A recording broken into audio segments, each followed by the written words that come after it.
Ok, Alexandre, obrigado, até já. O assunto agora é saúde. A obesidade é um grande fator de risco para o coronavírus. Em Mato Grosso, 25% das mortes são de pessoas obesas. E para falar sobre este assunto, está aqui no estúdio paralelo do Jornal do Meio-Dia, o médico especialista em emagrecimento e longevidade, Arnaldo Sérgio Patrício. Boa tarde, doutor Arnaldo. Boa tarde, Lúcio. Boa tarde, Nayara. Esse risco aí para as pessoas obesas é porque normalmente, via de regra, elas têm já doenças anteriores ou não é isso? Isso é um dos fatores, mas o fator principal é que o obeso é um doente que tem uma inflamação crônica, ou seja, a gente pensava no passado que a gordura fosse um tecido amorfo, ou seja, não produzisse nada. Hoje nós sabemos que ela produz a citocina. A citocina ou citoquina é uma substância que inflama as células. Associada a uma virose, que pode ser o H1N1 ou coronavírus, a inflamação é muito mais grave.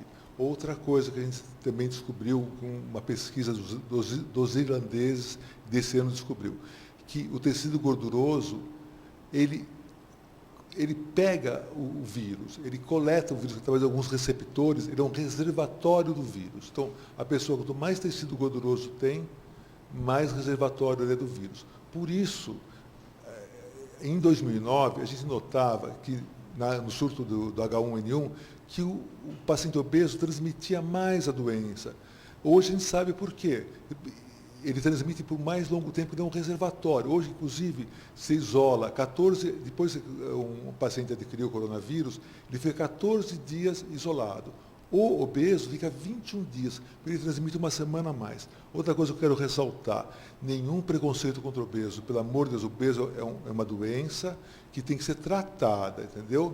O paciente obeso tem mais predisposição, ele deve ficar isolado, ele é um grupo de risco. O maior fator de risco é a idade. Pacientes mais idosos têm mais propensão a ter a doença. Agora, a obesidade é uma propensão grande, principalmente de pacientes jovens. Isso que choca as pessoas, né? Agora, doutor... Pois não.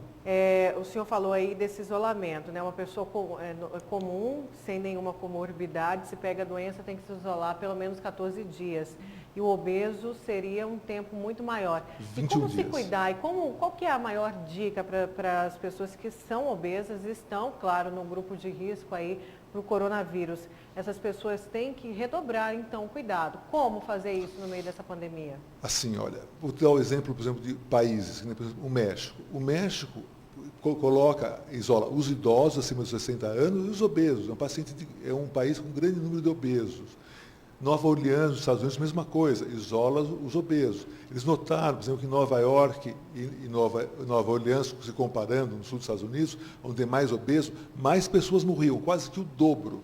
É o dobro. Aqui no Brasil é a mesma coisa. Nós temos que isolar os diabéticos, temos que isolar os pacientes idosos, os hipertensos, e temos que isolar os grandes obesos. Antigamente a gente falava em obeso mórbido. Eu não gosto dessa palavra mórbido, eu gosto de obeso excessivo.